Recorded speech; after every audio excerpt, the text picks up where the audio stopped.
काय दुर्दैव आहे शेतकऱ्याचं. कृषी मंत्रीच रमी खेळताना मीटिंग करतंय आणि काल विधानसभेत त्यांनी कर्जमाफीच्या बाबतीत समिती निगडित केली.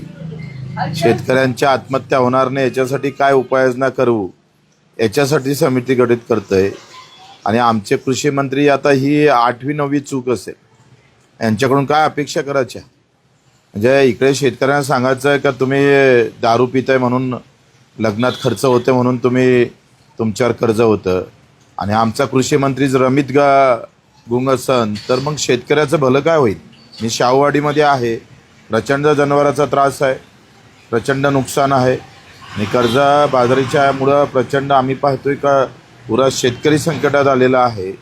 अशा वेळेस अधिक जास्त टेक्निकली गोष्टी न करता सरळ सरळ कर्जमाफी करून मग उपाययोजना करा ना. आता पहिले गरज आहे तो सलाईनवर लागला आहे, आयसीयूमध्ये आहे.